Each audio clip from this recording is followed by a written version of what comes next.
Hello everyone, welcome to day 3 of chapter 1 Nature and Significance of Management। बढ़ते हैं आगे। आगे बढ़ने से पहले एक क्विक रिवीजन कर लेते हैं डे 2 का। हमने कौन कौन से टॉपिक पढ़े थे। हमने टॉपिक पढ़ा था ऑब्जेक्टिव्स ऑफ मैनेजमेंट। 3 थे, उनके नाम देख लेते हैं। Personal objectives, social objectives and organisational objectives. उसके बाद स्टूडेंट्स हम लोग ने इम्पोर्टेंस ऑफ मैनेजमेंट टॉपिक को कवर किया था। इम्पोर्टेंस ऑफ मैनेजमेंट के हमने बहुत पॉइंट्स पढ़े थे इम्पोर्टेंस में। उसमें से कुछ 3 पॉइंट्स आपके दिमाग में आने चाहिए तुरंत। मैं हेल्प कर देता हूँ। It helps in achieving group goals, increases efficiency, creates dynamic organisation, helps in achieving personal objectives and helps in development of society. I hope आपके दिमाग में ये आए थे, और अगर आए थे तो आप इनको रिवीजन के वक्त कहीं लिख के प्रैक्टिस भी कर लीजिएगा। स्टूडेंट्स, आज के टॉपिक के बढ़ते हैं। आज का टॉपिक है levels of management. Levels of management होते क्या हैं और उनके रोल क्या हैं, हम आज ये पढ़ेंगे। तो सबसे पहले लेवल्स ऑफ मैनेजमेंट होते क्या हैं और कैसे ये किसी ऑर्गेनाइजेशन में जन्म लेते हैं, देख लेते हैं। स्टूडेंट्स, किसी भी ऑर्गेनाइजेशन में बहुत सारे इंडिविजुअल्स काम करते हैं। उन इंडिविजुअल्स को रिस्पॉन्सिबिलिटी दी जाती है उस काम को सक्सेसफुली करने के लिए।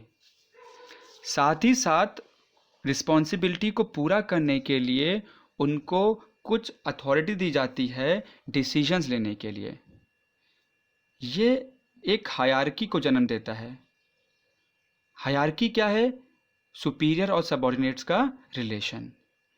यही सुपीरियर और सबऑर्डिनेट्स का जो रिलेशन है, ये लेवल्स ऑफ मैनेजमेंट को जन्म देता है।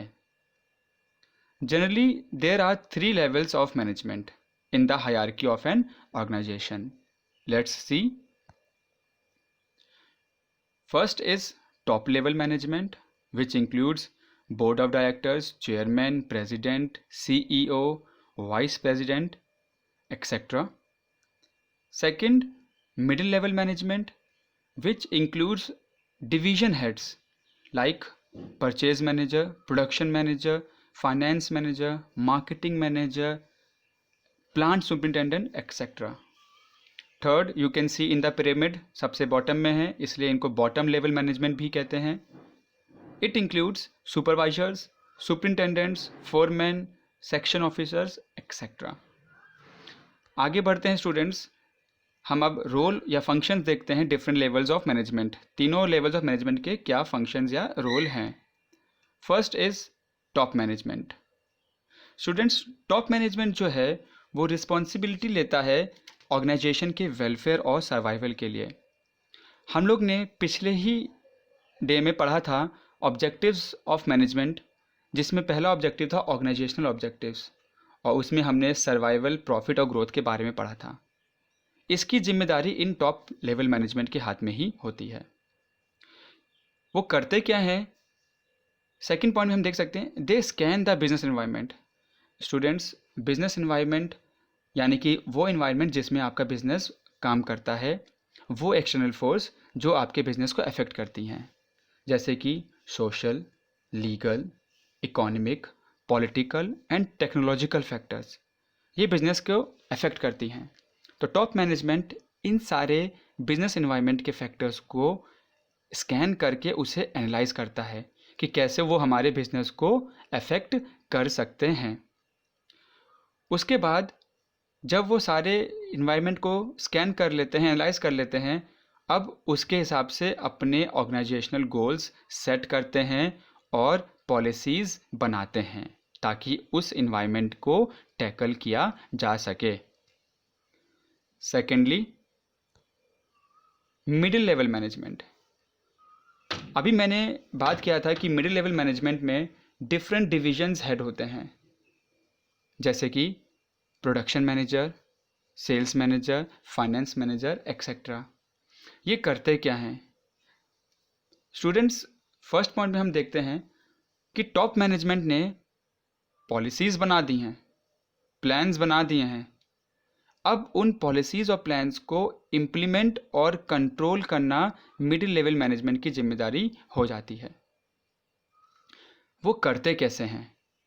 सेकंड पॉइंट में हम देख सकते हैं, they assign necessary duties and responsibilities to personnel under their department. Student, हमने देखा था उस पिरामिड में मिडिल लेवल मैनेजमेंट कहाँ पे था? बीच में था। नाम में भी इसका ही है, मिडिल लेवल मैनेजमेंट। किसके बीच में? टॉप मैनेजमेंट और लोअर मैनेजमेंट के बीच में। ये क्या करते हैं? जो ड्यूटीज़ हैं और रिस्पॉन्सिबिलिटीज़ हैं, अपने अंडर जितने भी इंडिविजुअल्स या डिपार्टमेंट्स होते हैं उनको अलॉट कर देते हैं। साथ ही साथ ये जितने भी दूसरे डिपार्टमेंट्स हैं, जैसे परचेज डिपार्टमेंट प्रोडक्शन डिपार्टमेंट के साथ, प्रोडक्शन डिपार्टमेंट और परचेज डिपार्टमेंट फाइनेंस डिपार्टमेंट के साथ, एंड सो ऑन, ये एक सबके साथ कोऑपरेट करते हैं ताकि सक्सेसफुली सारा टास्क कंप्लीट हो सके। नेक्स्ट लेवल है lower level, bottom level, supervisory level या ऑपरेशनल मैनेजमेंट। इसमें सुपरवाइजर्स या फोरमैन इंक्लूड होते हैं। इनके फंक्शंस क्या हैं?